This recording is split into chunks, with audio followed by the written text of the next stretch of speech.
round base robot similar to Bruce's. It has parallax motors and encoders. It has sensors on the outside. I had put my laptop on it as a picture that he had shown. Now I've taken the laptop off and put on a Latte Panda, which now runs Windows 10 and controls the Arduino Uno on there, which runs the motors and the sensors. So now I want to integrate that to this. And so Alex is starting to look at the hardware on the motors and the PIDs and the odometers, and it's not clear yet how to hook things up. So we got a lot more info to go. So I don't think it's an exaggeration when I said on the is a reliable way of getting the robot to go from point A to point B, specifically someplace in my house to some other place in the house. Living room to kitchen, TV room, something. And it's turned out to be an amazingly difficult task, a non-trivial task. We used sonar sensors at one point early on, gave up on those fairly quickly. They're good for obstacle avoidance and measuring some distances, but they really don't get the fine resolution for mapping or really knowing where you are very well. And somewhere along the line, the laser scanners came out. Originally, they were about $25,000 for a scanner, and that came down to a mere $2,500 at one point. I think Alex bought one. My wife bought A wonderful person. it. I'll do all the Christmas runs. And that was still more than I thought we should do. And it didn't really solve all the problems, even just having this thing. It was great, but. And then somewhere along the line, Ross made an appearance. And Gary and I switched over from Windows to. They had an interesting twist of using a Kinect depth camera and compressing the data down so you weren't looking at the whole 3D picture, but basically using a $150 Kinect depth camera to do a pseudo LiDAR image through ROS. Well, we struggled. We didn't have the ROS for Dummies books that they have now. That would have been a big help. The first ROS how-to book was actually written by a guy who was a former Leaf member. And we got ROS running, we got the software running, we got it sort of working, but just couldn't get it to do it. And finally, get his first name, I think it was Mike Hammer. Last name was Hammer. He was about 6'5". He came to a couple of our meetings. Imposing sort of guy. Works at the Naval Research Lab in Washington, D.C., specifically implementing and keeping ROS working on their Navy robots. And he's kind enough to come out to our house, my house, and get my ROS platform working so that I could navigate from one room to the next. I have no idea what he did or how he did it, but the robot would go down the hall, stop about halfway down the hall, try to turn into the wall several times, and then eventually go into the kitchen. Not exactly optimal yet. This fellow that you mentioned, Hammer. Navy Research Lab, was that small one? there's something called Space and Naval Warfare. It's down in the San Diego area. I visited them once many years ago, and but one of those folks, the fellow that has the book titled "Where Am I?" Is that the guy? No. No, this is different. Okay. Thank you. He was very knowledgeable, but he wasn't very talkative, so I didn't get much of it. I have no idea what he did to make it work, but it didn't work really very well.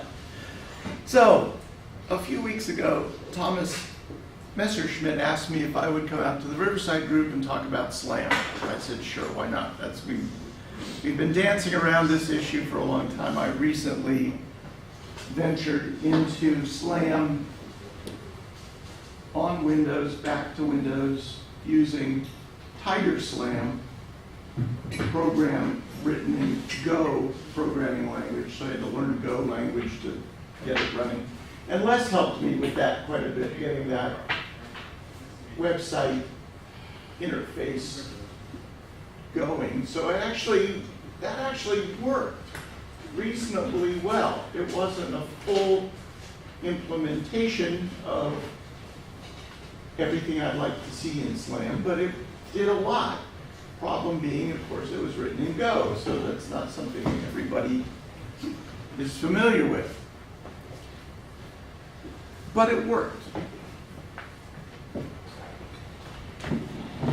So Thomas asked me if I would talk about SLAM, and about that time, Gary said, have you seen this robot? And I hadn't, and all of a sudden, things started coming together. And so we're going to talk more about this. I think this is ultimately maybe the ultimate game changer for hobby robotics. And Gary's been working with it, and Alex has been working with it, and I've been working with it. So that's by way of building up to this a little bit. SLAM, simultaneous localization and mapping. It really is a lot more than that. When they talk about SLAM, it's making a map, putting yourself on the map, but you also have to do something more with it to make it useful, like path planning and then path following. So,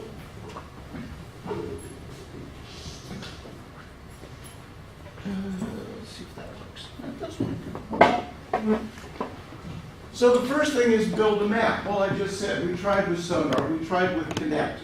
We finally went to laser, LiDAR, rangefinders. We got to the point where we were using $100 Nito LiDAR out of the Nito vacuum cleaners.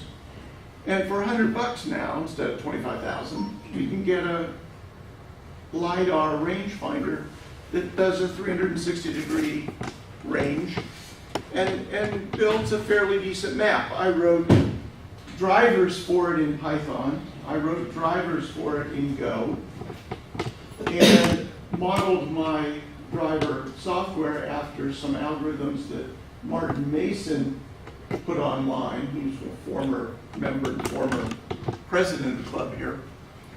And it worked reasonably well. The $100 LiDAR is a fairly noisy sensor, and so it wasn't perfect, but it worked reasonably well and built reasonably good maps, and I was actually able to go from point A to point B using my Nito LiDAR and TigerSlam. TigerSlam uses Hector Slam as the engine for doing SLAM. It's the same one that the PR2 robot uses in ROS. And it worked reasonably well, but again, it didn't have all the full features of SLAM that I would like. So you need to build a map. You do that with something, we're using LiDAR. You need to be able to add to that map once you've made it. So, you build part of it. Later on, you might want to extend it. You need to be able to add to it. You certainly want to be able to store it. You want to be able to retrieve it. And you probably want to edit the map. If there's something they come along and move this out of the way, maybe you want to erase that off the map. So you want something where the map can be manipulated. In addition, things change. When you're building the map, the cat might be sitting there, and that's hopefully a temporary feature.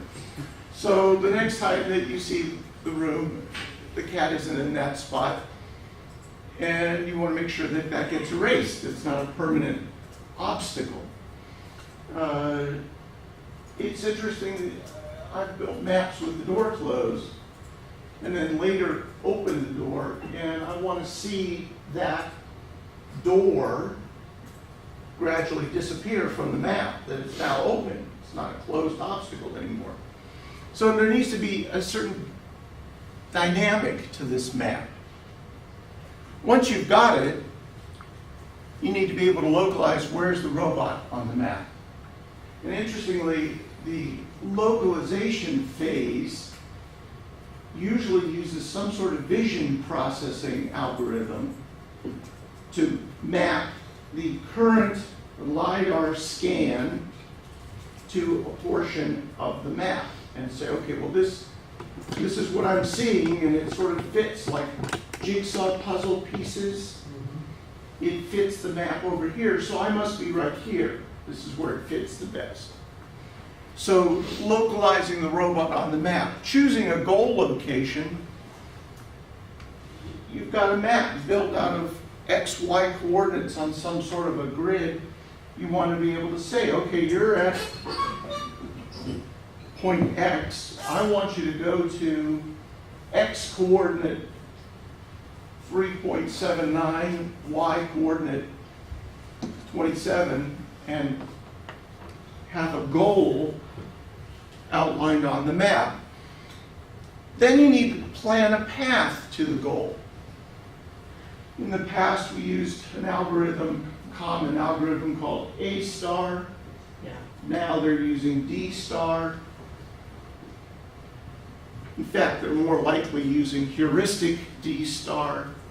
And heuristic D star is kind of like A star backwards. Yes. Can you go into like those methods a little bit? Nope. Okay.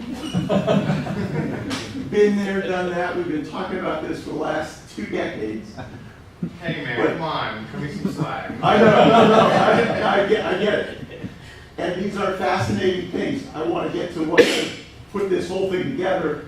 And if we do that, we'll never get there. I'll talk to you later. So D star, and particularly heuristic D star, though, I will say this, it is sort of interesting. It starts at the end and figures the path out back to where you currently are. So it works backwards. And the heuristic part is if you're in an area where it hasn't mapped yet, because you certainly mapped where you are, but I might tell you to go somewhere off the current map. And so how do you plan a path when you haven't mapped it yet?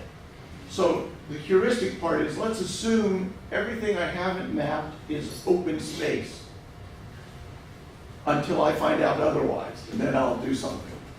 So it plans from the end back to the beginning and plots a series of points to follow.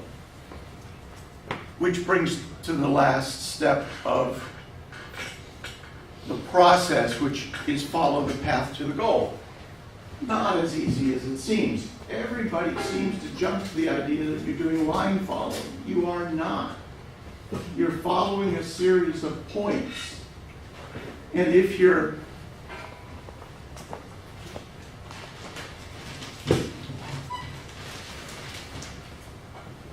points on the map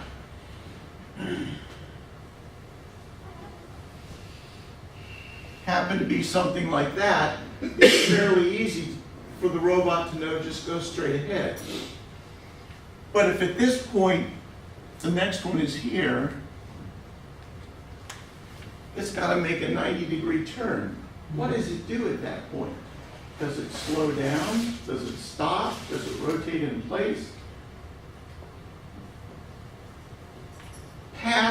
following is a whole different set of algorithms, logic, than line follow. So it's much more difficult. It involves look ahead. And how much do you look ahead? Well, if you're looking ahead to, that's good, that's good, that's good, that's good, not good. So you have to do some sort of heuristic planning when you're doing this type of path following. So it gets complicated. All those steps that I just said. In 2008, there was a review of the topic that said SLAM is one of the fundamental challenges of robotics. And they're not talking about hobby robotics, they're talking about robotics anywhere. This D-star, well, I said the mapping Hector SLAM is something that's used by the PR2 robot, a $400,000 robot. D-star, and specifically heuristic D-star, is something that was used,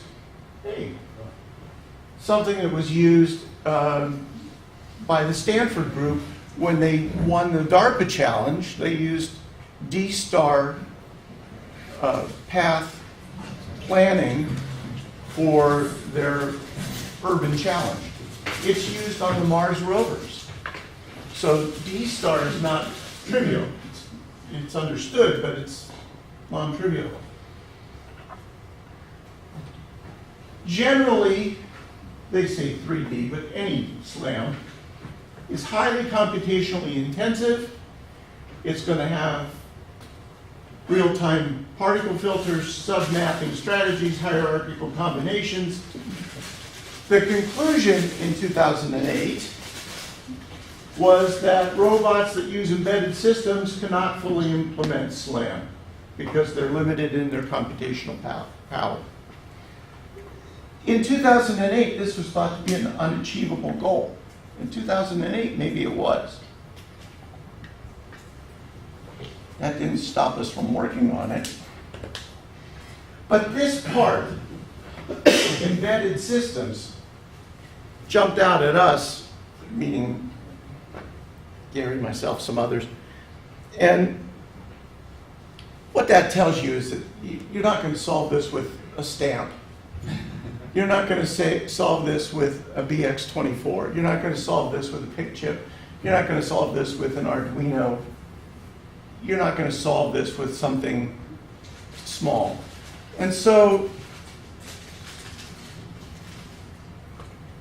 along comes Stephen Gettner and Carl Sutter with a demo. I don't remember if it was 2008, but it was back then, of the Bucket Bot, where they showed not this robot, but one very similar, a laptop on wheels. And all of a sudden the idea is, let's stop playing with little microprocessors or microcontrollers, and let's put a real computer on the robot and have it do all this computationally intensive stuff. And that opens up a whole bunch of new doors. Yeah, you're probably down here going to have an Arduino or some other similar microcontroller to read the sensors, drive the wheels, check the encoders, but all that gets reported back, and you're going to be using a much more sophisticated laptop. And as time has gone on in the last 10 years, they've gotten more sophisticated and, in fact, smaller. So you want to be able to build a map, something like this, where it shows edges. The black is where the robot has already been and is showing walls. The red is what the robot is currently seeing. So this robot's probably sitting about here, and it's able to see where the red points are. So something, building a map and then doing some sort of path planning on a grid space.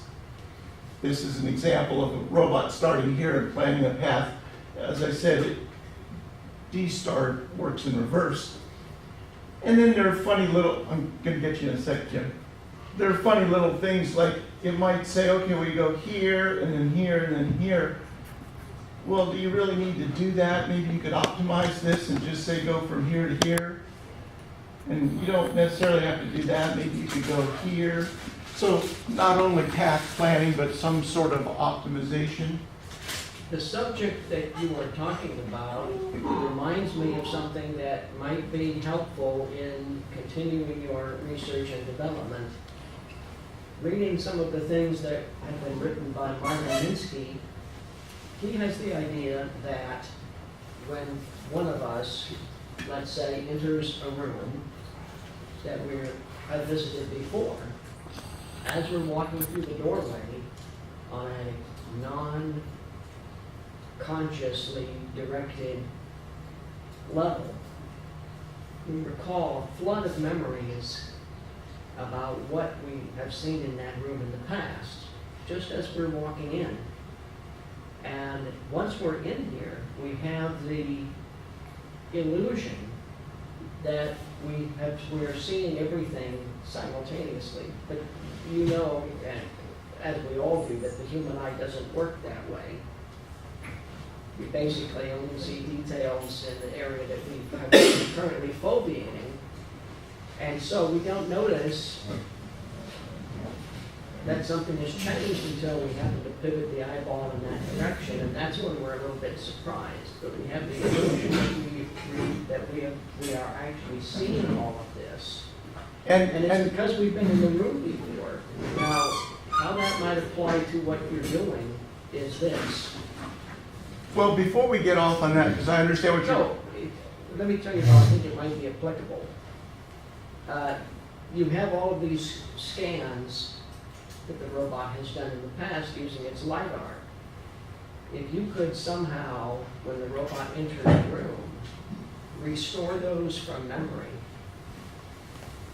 into wherever they all RAM or wherever they are when they're being used, then the machine would only have to, when it does a new scan, notice what has changed in the room.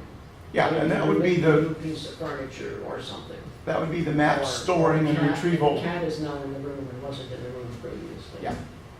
Let me show you how that's done. Okay. So what Gary brought to my attention was this little robot, which is actually this little robot.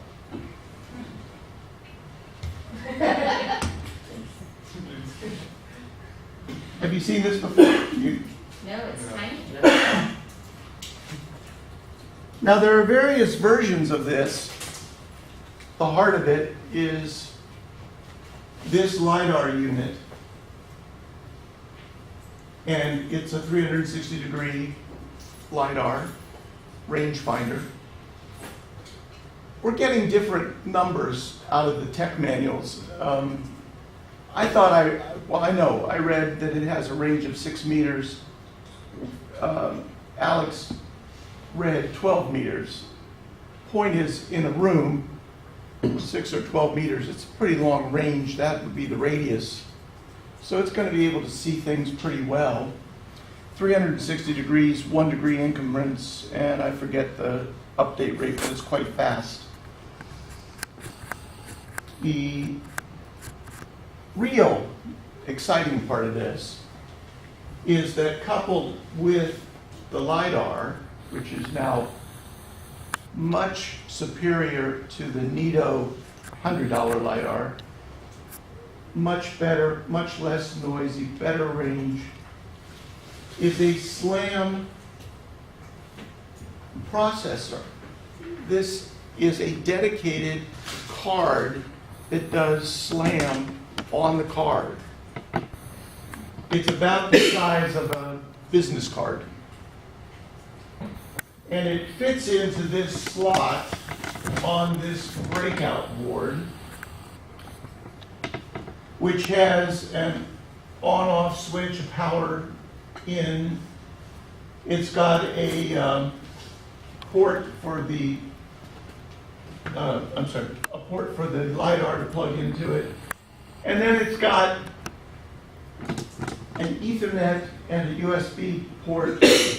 And it's got ports for motor control here and for reading up to 4 sonar sensors, and here for reading bump sensors, and here for reading a charging station, all on this core card with pins brought out to the breakout board. For demo purposes, here's the breakout board, different angle with that core slot fit into it. For demo purposes, this company in Shanghai called Slamtech has provided this little robot. And some people have taken this apart and put it on bigger robots. You'll recall this looks a lot like the robot I've been showing. This is a picture of my robot. Very similar to the...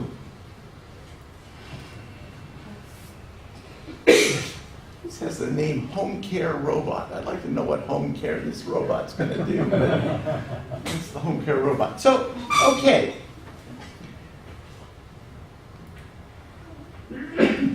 That's the background. Let me see if this is going to work. So here's the robot. And it's absolutely amazing. It's got the LiDAR. It's got the breakout board. It's got little motors with encoders and little tiny geared wheels. It runs on 8 AA batteries, so it's a total of 12 volts. And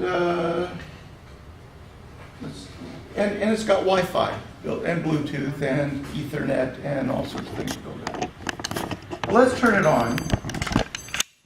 I can show you.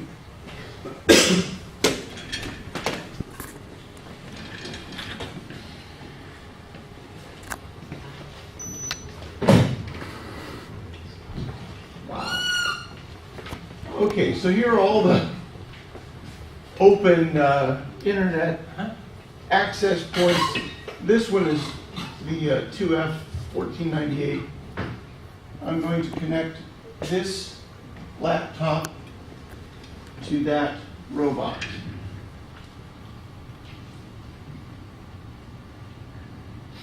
And it takes a minute to connect the Wi-Fi. It's connecting as a direct access point.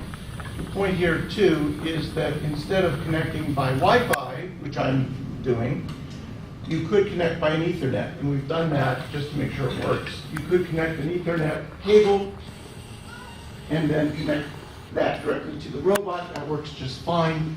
The problem with that is you're carrying your laptop around chasing the robot, but if the laptop was on the robot, you wouldn't have that problem. So we're now connected, and I'm now going to open Robo Studio. This is the studio for SLAM using that core card. It says it can't find an internet connection.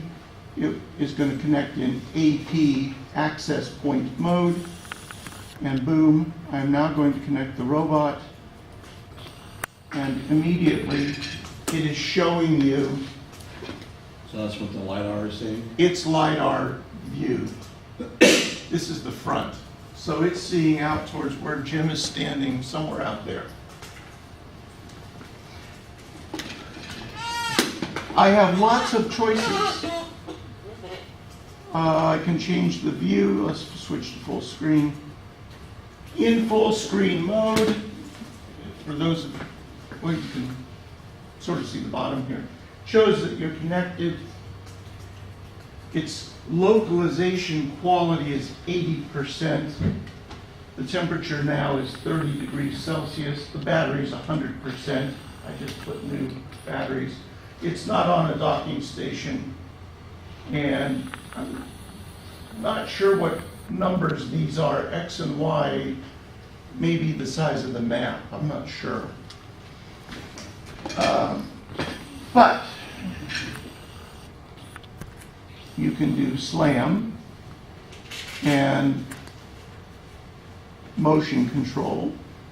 So with motion control, I can manually move the robot forward or change position.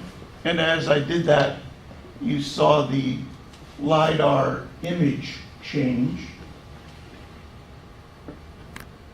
There's some other things. I'm not going to go into the specific details. Let's make that a little bit bigger. But one thing I can do is tell it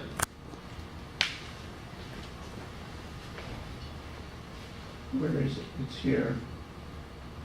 Here's the home location marked in that blue dot. Well, I guess you can see over there. Okay. And I made it go forward, so it's not at the home location anymore. Let's make it go over here. And as I did that, it planned a path to that goal. It is following the path, and it has arrived at that goal. As it did that, it extended its knowledge of the map a little bit. You will see, here's where it knows that it's still thinking Jim's feet are there, but it's going further. And in fact, look how much of the room it's mapped. So it's added on to the map, exploring as it goes. We'll go a little further. Oh, so, yeah. It's like it's going through the doorway. And it's, yeah, you know, it's going through the door. That's not really a challenge. It's like a huge door. But it'll go through the doorway. Let's go all the way out here to the hall. I don't want to lose my Wi-Fi connections. The only catch. What would happen if you told them to go home? Why don't we do that? Can you also pan the map over? Yeah. So it's, and you can zoom in and zoom out and stuff. Does it have a barrier or a keep out zone or whatever you call it around it so it doesn't run into something within a foot? Yeah. Yes, it also has something called virtual walls. So if you don't want it to go in a certain place, you can put a wall there, even though there is no wall. You can change the map. So it's seeing the far hallway here, and in fact, you'll notice this is the door inset. Oh, You can actually, see, so. yeah. You can see that it's seeing the door, and it's seeing down the hallway fair distance. And we're now a fair distance away from home. So let's go home. You put an obstacle in the way, like stand, rather than just stand in the path. Probably go around you. Let's try it. I know, we need to build some walls. Uh-oh. You scared? Right over the lock. Stand right there and see what happens. See if it goes around you. Just stand there, stand there. I'm hit. Now, it did something interesting. It hit him. Bump sensor? Gotcha. Bump sensor. There are no bump sensors on it. Oh, yeah. They're not in the There, it somehow recognizes the motor stall. If the odometers aren't moving, the encoders aren't moving, it recognizes that it's stalled. And you'll see it went all the way back to where it started. So it doesn't have, you can add bump sensors. It doesn't have them. It treats a stalled encoder as a bump sensor. And you saw how it went around that. Oh, that's cool. It replanned its Yeah, path. It backed up and went around it, actually. And for one final thing, I'm going to do what's called set waypoints And from here,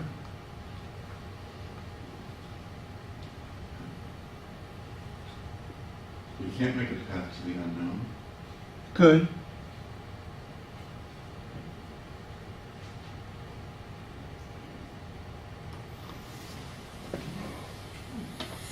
So it just, I've just given it a set of waypoints. so it's gonna go through each one of those one at a time? I'm gonna go through each one of those one at a time until it gets back to where I started it. Does it know? And that one's kind of close, so I don't know what's gonna do Oh, that. yeah. Someone said something? Does it know the order you put the waypoints? Yeah, yeah. It goes to the waypoints in order, right? Yeah. So what's the red flashing? Like I'm noticing that there's The like, red flashing is its current sonar, its current LiDAR scan, and it keeps updating that. And it keeps updating that scan. And then what's the difference between a white ground and kind of like a gray? Gray is the unknown. It doesn't know if there's stuff out here, if it's occupied or not. Black is an obstacle, like the wall. White is clear space. There's something in between it though where it's like kind of like there's like lines of gray. The world is not black and white. So where Jim was standing for a while, originally that was black. It was an obstacle. He's gone. So now, every time it comes back here, it sees that it's not occupied space. And it's been slowly downgrading from a black square. Eventually, now it's gray. Eventually, it'll go to a white square, meaning it's no longer, I now know it's not actually occupied. Incidentally, and it's back to where I told it to go. Not quite to home. We can go home. But through close. Well, I didn't tell it to go home till now. Now it's home. Okay. So you could run it all over the place and still tell it to go home, and it knows because it's got a map. In fact, we just built this map right now. What happens when you put a waypoint where an obstacle?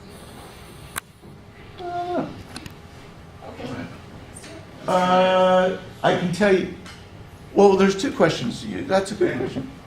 So let's put an obstacle. Here's a corner. Why don't we put one right there? So Right, now that's a it's corner. wall. So it can't get there. That's a corner right there. Can't really get there. I suspect it's gonna get close and stop. So there's your answer. It gets as close as it can, it stops. Now, Tell me to do something I can't do. uh, We're going to give a path out for the car going around. I hope your path includes that area. it'll go around it. Yeah. Yeah. And right now, it doesn't know what's out here. It doesn't know what's out here. It doesn't know what's out here. It hasn't explored everything. I was going to say, if I told it to go here, well, the map isn't complete. So it's going to say, well, I'm going to oh, you want me to go there? Well, okay, it looks like I might be able to get there by going out here, down here, and through there. It'll find out it can't. Try it. Right. It'll try all possible combinations. It'll go there and find out it can't. And then it'll try to go the other way. Then it'll say, well, maybe I could get there by going here and around like that, and it'll do it until it can't. And if the map is complete and you tell it to go to an impossible place, it'll think about it for a while and then it'll say, no, I'm not going. And it'll just quit. What's a complete map? Some closed? Totally closed space, yeah. Yeah, so if you did one room and you had all the doors closed and there's no way, and you say, go next door, it can't, all the doors are closed. Do you have an option to save and reload maps? Yes, yeah. So when we go to map editor, I can save the map, call it back up. If you call it back up from memory, from the laptop, you still have to upload it to the robot. So you upload the slamware. This is a more explorer. And more to that point,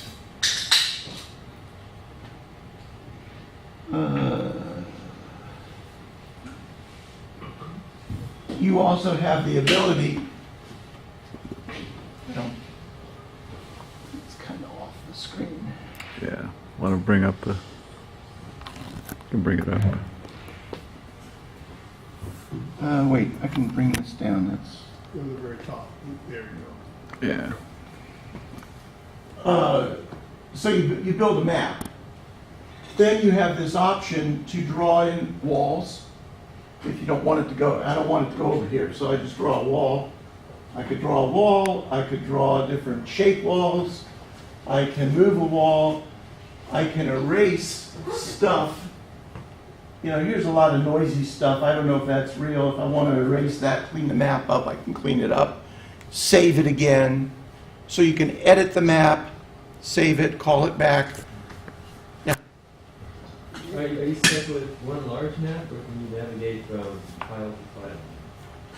In other words, when it gets to the hallway, load the hallway map. Mm-hmm. And then, We believe that's true. okay. I've had this about 3 weeks. I'm going through the documentation. We don't have all the answers by any means, but I believe that's true. And there were a couple more questions. I want Gary to show this stuff here. I just had a question whether it had NPU on it. Maybe that's how it got the. Does it have the motion process? IMU. It has an IMU, I am told. I think it's working though because of the encoders. And I say that with a fair amount of conviction because when I got my gears jammed up with cat hair, it thought it was a bump sensor. The wheel wouldn't turn. Jim? I remember with your LiDAR, we had a lot of alignment issues. Yes. And, I was wondering how is the technology advanced? How does Yes. this one doing that such a perfect realignment, or is it advancement? I'm not exactly sure. It's a better LiDAR. The software's better. It's integrating that with the odometry, which mine didn't. But I've seen it where it's going along and it's doing a straight wall and it's sort of off. And then all of a sudden it snaps back into place and it's got it right on. It somehow is self-correcting. You had a question on you. Yeah, can you interface those things like could it follow something infrared on the map, like a cat? It looked like You there need a was different IO on sensor board. for that, I think. There are I/O pins. And would it overlay it on the map? Or? I don't know. If you had say like a enclosed room and the only thing in it is the robot, and you tell it to go outside the space of the room and then open a door, how long would it take for it to realize that what had previously been a closed door is now an open door? I don't exactly know the answer to that. Good question. What I saw was it sort of degrades. You know, it's seeing the room, and you open the door. It doesn't go away instantly, just as Jim's feet didn't go away instantly. But over a period of time, it seems to degrade, and then the door's open. It doesn't happen instantly. Les? I think I can answer part of that because this thing. Gary, has you 1 want to set degree yours up? resolution, so it's picking up in 1 degree segments. If it hasn't picked that spot up again, we will leave a slight dot there until it finally picks up all the resolution that was there and it's convinced that it's completely clear. I think multiple times. Yeah. Yeah. So the next stage of this would be to get control of it. It's fun the way it goes, but I don't want to sit here and, where's my motion control? Go home. I don't want to sit here and try to control this with a mouse. That's a toy. we want this for autonomous robotics, meaning we need to be able to interface this with a program that's telling it what to do, not me telling it, but a program telling it. So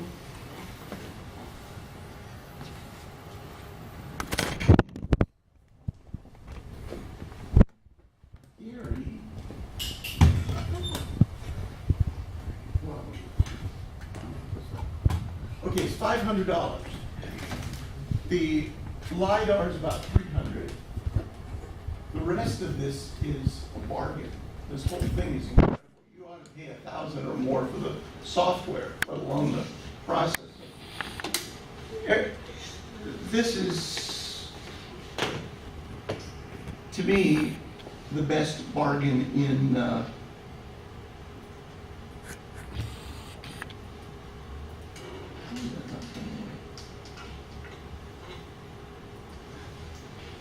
program shut down, get this out of the way. Now, I did see, we got this on Seed Studio is the name of the company that we got it from. It's a Hong Kong-based company. But from ordering it to receiving it, it's a matter of 3 or 4 days. It's really incredible.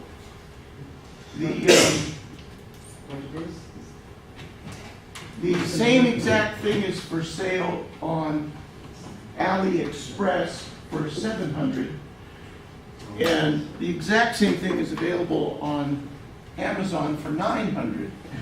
So You got it now. Seed. Seed. Oh, there were different versions of it? Well, there are different versions. This is the $500 experimental model. And evaluation model, you call it. There's one that's bigger. I don't know that it's for sale in the United States. Then there's one that's a little bigger with more features called Apollo that's $8,000. And then there's a bigger one which is meant to be used in commercial environments called Zeus. I didn't even ask. So how hackable does this seem to be? Can you put your own program on there to give Well, think what you're going to do. You're going to use this as SLAM. You're going to use this specifically to solve the SLAM problem for mapping and navigation. Right. Right? You're not going to put your own program on this. You're going to put your own program on a laptop or a small NUC or a Latte Panda, and you can program something in a different language, whatever language you want, and simply have it send commands to this. Right, so this, for example, this navigation assumes you have the two-wheeled robot. Yes. Okay, I know the two-wheeled, I've got the acronym robot.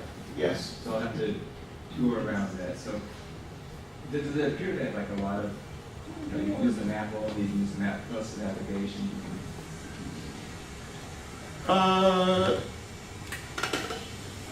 I'm not sure about all those yet. It's meant to be used with the two-wheel differential drive. It'll be easier. Completely set up for that. Yeah, no, I understand that. This is completely set up.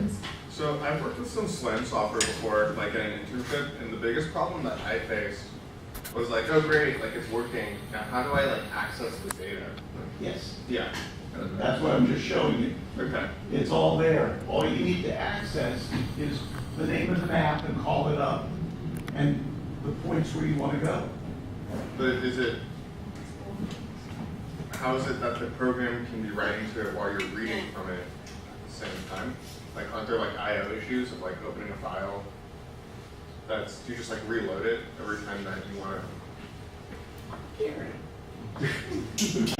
In the labels in the library, so that if you use a later version of Visual Studio, the labels won't match, and you have to use Visual Studio 10. So, okay, so you can still get that. So now it's connected to my laptop. I'll go ahead and open up Visual Studio 10. And I create a project called my SDP, and I will run it.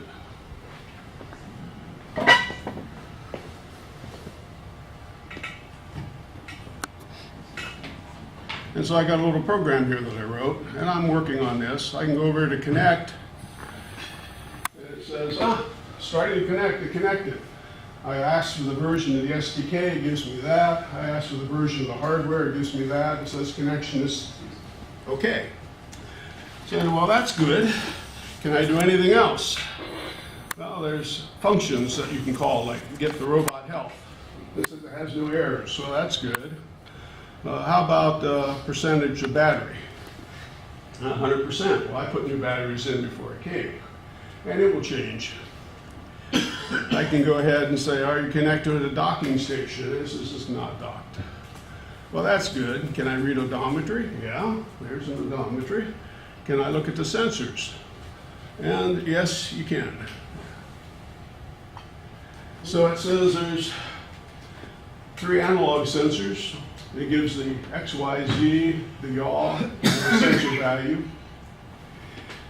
And it also has 2 others called digital sensors. And I don't know what these are yet. Alex has mentioned something about sensors, but I was just seeing, can I talk to the robot and can I get information? Well, that's all good. How about get the speed? Yeah, it's low speed. And then a nicer thing might be is get a laser scan. And bam, there's the angles, the distance, and a valid condition.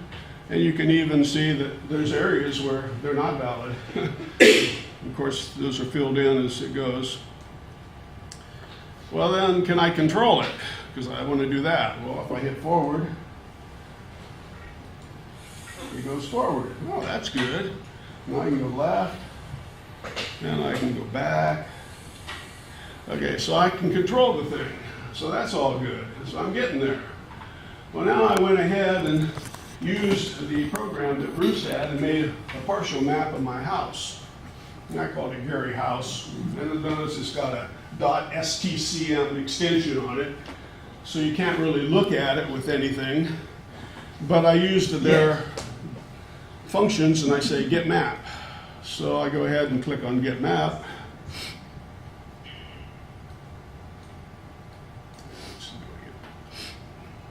Takes it, there we go. And it went ahead and it says, you got the map. Well then, what does it look like? So I can look at the data. And there we go. There's, that's not it. I think I have copied, there it is. There should be some stuff at the bottom. This accumulates all the data. There we go, there's the map. So it's got data there, it's got all kinds of stuff. And there you can see some numbers. Yeah, lots of numbers. So it's an occupancy grid. Yeah, and if I So look, it's showing the numbers 0 means it's open space, presumably.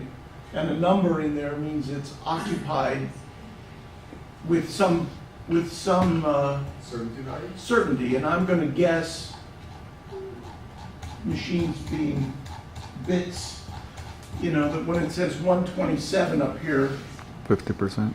there was several that said 127, that's probably the highest certainty that it's occupied, and then everything else is sort of gray. so what's interesting, We'll find out, Four- but that's Bruce had fine. mentioned 4-bit. virtual walls and tracks, points of interest. They have added into the map these headers. And when you go in and you can put in a virtual wall, it actually puts in values under here. And I was able to do that, and I was able to save the map and restore it. So I've got quite a bit going on here.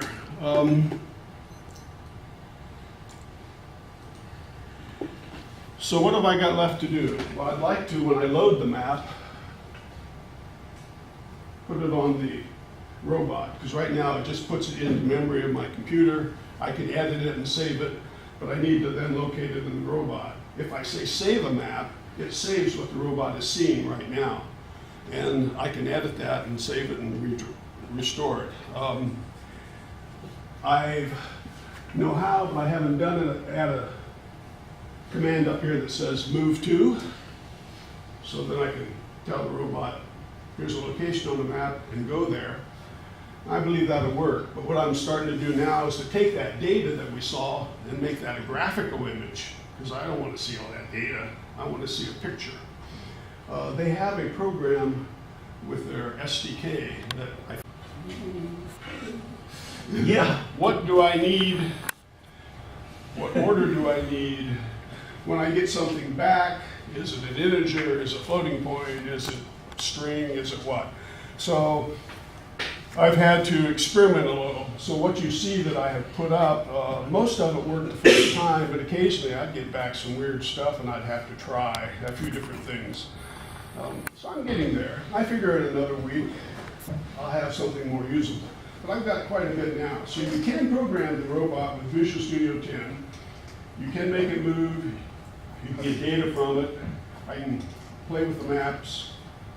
That's quite a bit. So a few more functions, and I actually have a program, I think, that we can put on any computer and use the robot. And any computer, meaning also this is running on a Windows-based system. But it would be nice, and every one of these buttons corresponds to C++ code Yeah. that gets implemented and is calling this as a function, C++ function. So it's program code that's calling that. Well, you could write that on a Linux machine, a Mac, whatever. You could write, and my intention is to write a higher level language that I'm going to use to do weird and interesting stuff. So And this then is just navigate by calling it and say, okay, now go to the kitchen.